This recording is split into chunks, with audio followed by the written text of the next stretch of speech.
Señores, desde hace unos días hay dos historias cubanas que a mí me tienen dando vueltas. Una tiene a Manuel Anido Cuesta, hijo de Liz Cuesta e hijastro de Díaz Canel, con una empresa de inversiones en Madrid. La otra lleva a Beatriz Dorta Cali, prima de dos nietos de Raúl Castro, a un negocio de experiencias exclusivas alrededor del tabaco cubano. Vistas de lejos, parecen asuntos de familia. Una foto, un apellido, una empresa registrada afuera, pero el momento obliga a mirar más profundo. Durante años, la vida de quienes rodean a la cúpula castrista quedó protegida por una capa de silencio. Ahora aparecen documentos, sociedades, viajes, rutas comerciales y parentescos que antes circulaban como rumores. ¿Por qué ahora? La presión está abriendo grietas que antes nadie se atrevía a tocar. Hay más gente siguiendo la pista del dinero y de los privilegios. La dictadura está dejando ver algunos caminos para que otros permanezcan tapados. Vamos a guardar esa pregunta hasta el final. Para responderla hay que empezar abajo, en la Cuba que paga el costo de cada privilegio que vemos arriba. En Urbano Nori, Holguín, una maestra le escribió a Díaz Canel en Facebook para decirle que los educadores de su municipio llevaban sin cobrar desde mayo. El mensaje cayó debajo de una publicación donde el dictador agradecía el sacrificio de los docentes antes del próximo curso escolar. De un lado estaba la frase oficial, del otro una trabajadora pidiendo el salario que le deben. El gobierno castrista pretende retener a sus empleados en el Estado aumentándole el salario en pesos, pero ¿de qué va a servir? Con una inflación galopante y cuando el peso cubano cada día vale menos. O sea, realmente esto es un juego, señores, que sabemos no conduce a nada bueno. Realmente no va a aliviar para nada la situación del cubano de a pie. Cubanet recogió el testimonio de una mujer en Santiago que mide la noche según el porcentaje de carga del ventilador, del teléfono y de una lámpara. Los apagones pueden superar las 20 horas. Un ventilador recargable cuesta entre 50,000 y 80,000 pesos, mientras el salario mínimo ronda los 3,000. El 8 de julio, el sistema eléctrico reportó un déficit de 2,341 megavatios, el mayor anunciado hasta ese momento. Esa cifra no se queda en una tabla. Se convierte en alimentos perdidos, niños con calor, personas sin dormir y familias que hacen cuentas para decidir qué aparato pueden cargar primero. En medio de esa asfixia aparece otro dato. Mario J. Pentón reportó un paquete de 4 decretos con cambios aduaneros para las importaciones sin carácter comercial. En una isla donde mucha gente depende de maletas, paquetes y remesas, la dictadura sigue corrigiendo la llave por donde entra lo poco que ayuda a sobrevivir. Por aquí nos están reportando, señores, que están pasando montones de horas sin corriente. Les agradezco, personas que estén dentro de Cuba, gente que tenga familiares. ¿Cuántas horas de apagones están reportando en promedio desde dentro de Cuba? Déjenos saber, por favor, para cubrirlo con mucho gusto. Mientras los castristas se dan el lujo de poner plantas eléctricas y guaguas y gastar miles y miles de dólares en todo tipo de propaganda, ¿qué pasa con el cubano a pie? ¿Cómo siguen viviendo los cubanos? Quiero que me responda ahora. El 20 de agosto, cuando Washington anunció nuevas designaciones, Bruno Rodríguez respondió que las medidas dificultan el transporte de contenedores con alimentos, medicinas y dispositivos médicos, muchos de ellos adquiridos por MIPYMES privadas. También dijo que Rubio intenta impedir que la dictadura garantice los servicios básicos. La respuesta tiene una lógica política clara.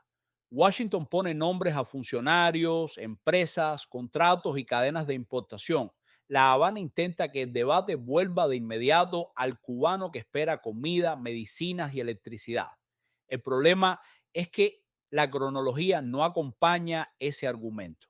La maestra de Holguín llevaba sin cobrar desde mayo. La ronda de sanciones llegó en agosto. Cuba Debate fue todavía más directo en el encuadre oficial. Habló de asedio y castigo colectivo. Al mismo tiempo, el propio medio estatal reprodujo los cargos, los nombres y las funciones de las entidades alcanzadas. Ven acá, señores, pero eso lo motivaba el embargo de los Estados Unidos o era simplemente que esta gente no le daba la gana y querían mantener el control. Eso no tiene nada que ver con el embargo. O sea, todo lo que están abriendo, todas las prohibiciones que están quitando era de régimen castrista. La imagen de Manuel Anido en Pura Vida muestra camiseta gris, shorts negros y un reloj inteligente oscuro. Sirve para ubicarlo en un ambiente que no se parece al de la familia que duerme con un ventilador de batería. Pero el detalle importante está en los papeles de Madrid.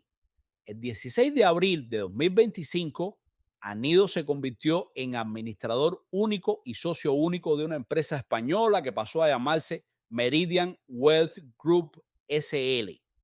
Su objeto social incluía consultoría estratégica para clientes internacionales, con especial atención a América Latina y el Caribe, interesados en establecer negocios y plataformas de inversión en Europa.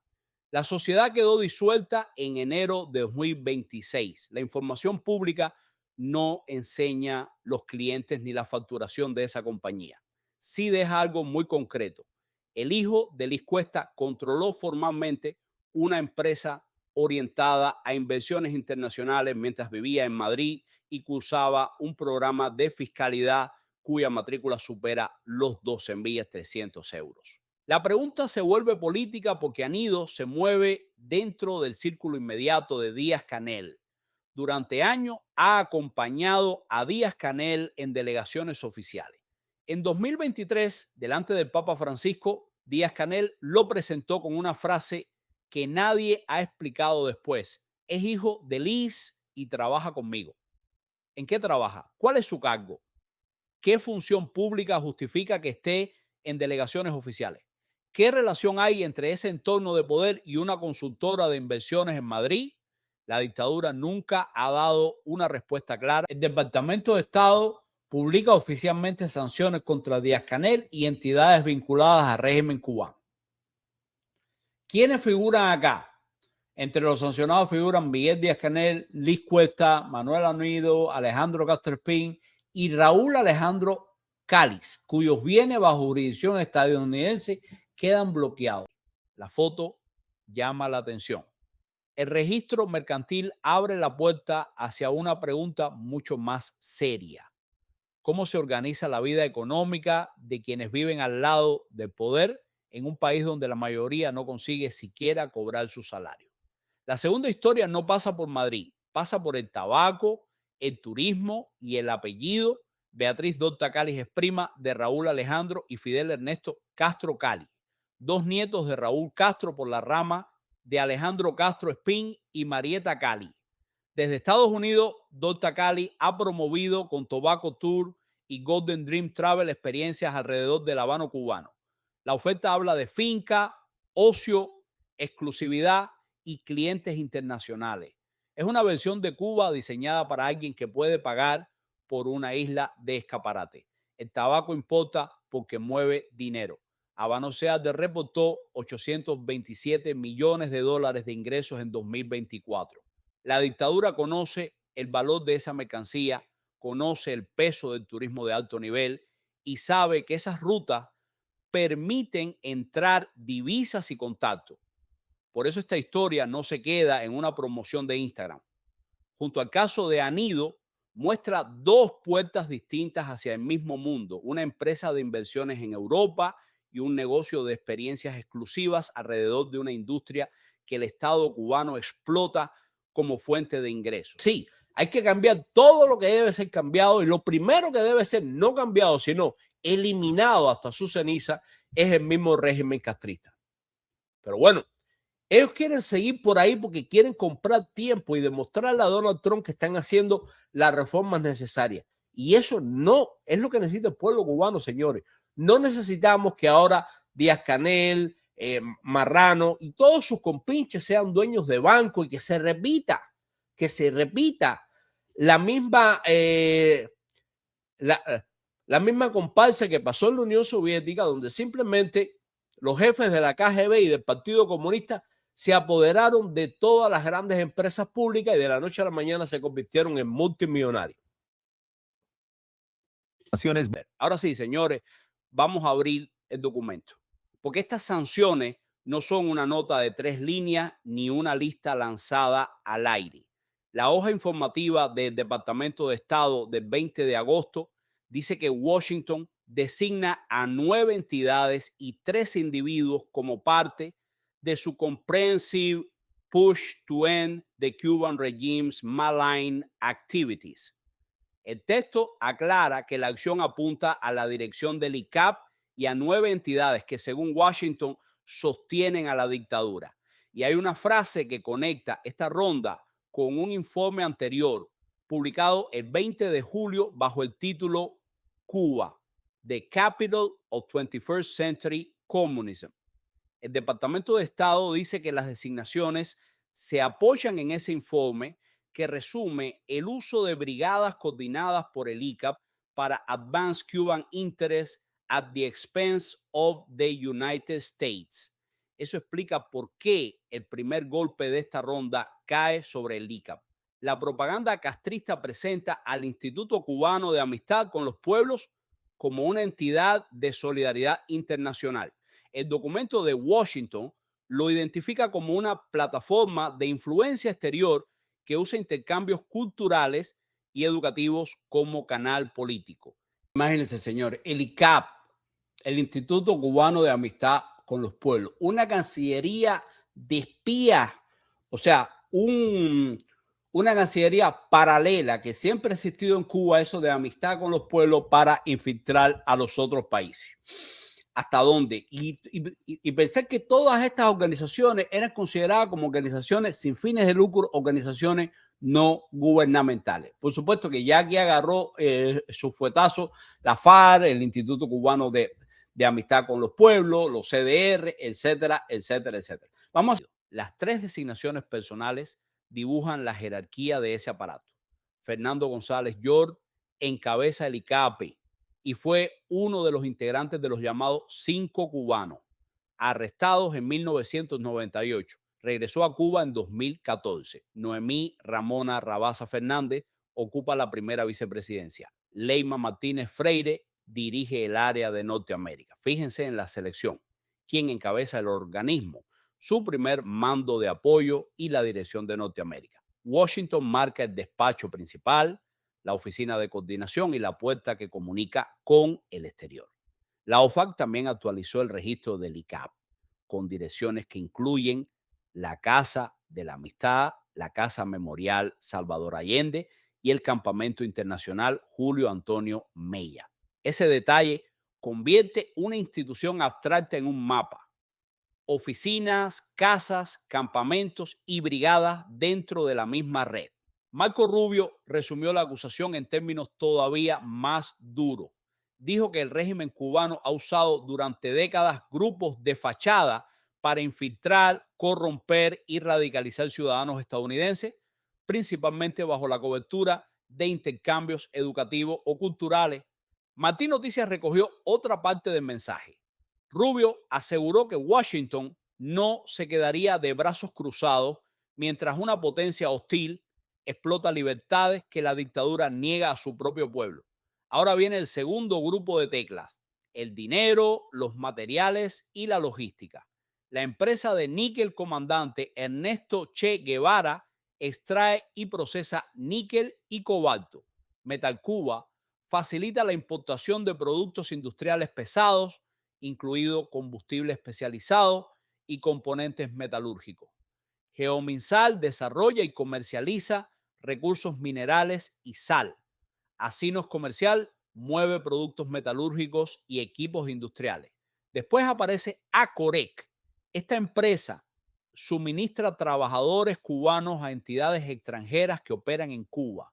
El documento del Departamento de Estado añade un dato muy fuerte. Acorec habría retenido más del 90% de los salarios que las entidades extranjeras pagan por esa fuerza laboral. Esa línea merece que el espectador se detenga.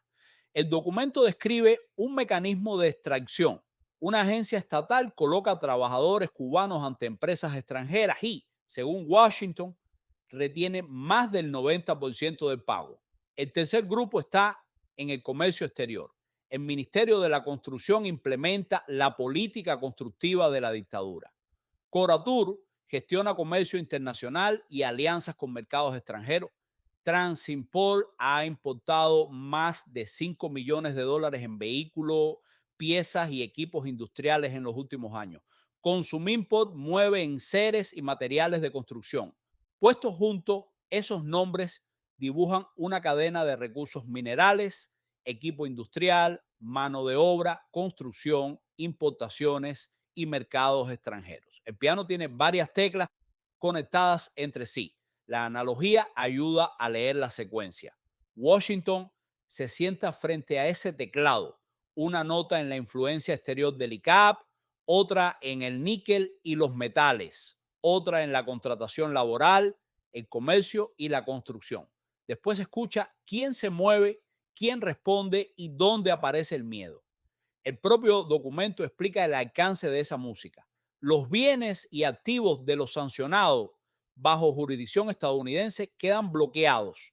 Las personas y empresas estadounidenses tienen prohibido realizar transacciones con ellos. La regla también alcanza a las entidades que pertenezcan en un 50% o más a personas bloqueadas. Y el aviso se extiende a bancos y empresas extranjeras. Quienes sigan facilitando operaciones con esos nombres asumen riesgo de sanciones. Aquí está una de las frases más importantes de la hoja informativa. The ultimate goal of sanction is not to punish, but to bring about a positive change in behavior. El objetivo final, dice el Departamento de Estado, consiste en provocar un cambio de conducta. Esa frase convierte las sanciones en una operación sobre el cálculo de quienes viven de estas estructuras. Una empresa extranjera evalúa si le conviene seguir, un banco revisa una cuenta, un funcionario siente que su protección deja de ser automática, un operador descubre que su cargo ya circula por el mundo con apellido y expediente. ¿Cómo activó la propaganda castrista? Bruno Rodríguez llevó el debate hacia alimentos, medicinas y contenedores. Cuba Debate habló de castigo colectivo. El ICAP, cuando fue sancionado en junio como institución, rechazó las acusaciones y se definió como promotor de amistad y solidaridad internacional. Miren la maniobra. Washington nombra brigada, cargo, empresa, contrato, trabajadores, minería y socios financieros. La propaganda castrista convierte el sufrimiento de la población en escudo para ocultar a quienes administran esa maquinaria. El mismo aparato que dejó una red eléctrica en ruina y a una maestra sin salario pretende usar la angustia del cubano como defensa de sus propios operadores. El último elemento del recorrido llega desde Miami. John Christopher Enríquez se declaró culpable de 3 cargos por transmitir amenazas contra Marco Rubio y Kristi Noem. El Departamento de Justicia informó que el 27 de mayo publicó 3 mensajes en X y llegó a fijar horas específicas para supuestas ejecuciones. Cubanet reprodujo los textos que figuran en el expediente. Enríquez hablaba de que Estados Unidos es dueño de Cuba. Mencionaba un supuesto tribunal penal de las Fuerzas Armadas y escribía que la única forma de que Rubio cerrara la boca era mediante la muerte. El caso federal atribuye esos mensajes a Enríquez. La investigación estadounidense decidirá si hay algo más detrás de sus contactos o de sus motivaciones. Hasta este punto, el expediente no coloca a la dictadura cubana dando una orden, pero el lenguaje importa. Mientras Bruno Rodríguez acusa al secretario de Estado de destruir la economía cubana, Enríquez construía una fantasía violenta alrededor de la misma idea. Un enemigo de Cuba, autor de un castigo y objetivo de una ejecución. La propaganda de una dictadura y una amenaza criminal pertenecen a categorías distintas.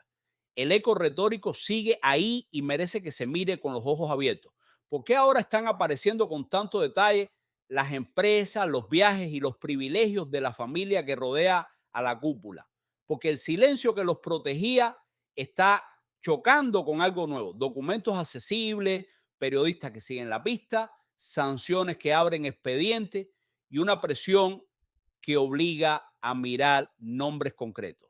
La tiranía mueve temas, crea cortinas de humo y fabrica enemigos externos cada vez que eso le ayuda a ganar tiempo. Seguir el dinero, los negocios, los operadores y los familiares con acceso privilegiado conduce directo al núcleo del problema cubano. La maestra de Holguín, la familia que no puede comprar un ventilador y el hijo de Liscuesta con una empresa de inversiones en Madrid forman parte del mismo cuadro. Unos cargan la crisis, otros encuentran puertas abiertas, estudios caros, conexiones y margen para hacer negocio. Estas sanciones buscan teclas precisas, las rutas de influencia, el dinero de los sectores estratégicos, la contratación de trabajadores, las importaciones y la sensación de impunidad de quienes viven alrededor del poder. Cuando una dictadura empieza a sentir que esas teclas producen sonido, cambia el tono. Aparecen el victimismo, las acusaciones, la propaganda y la búsqueda desesperada de un enemigo exterior. La pregunta ya tiene una respuesta más clara. Estas historias importan porque muestran dónde se protege la cúpula y qué parte de ese blindaje empieza a perder opacidad. Gracias por ver el video.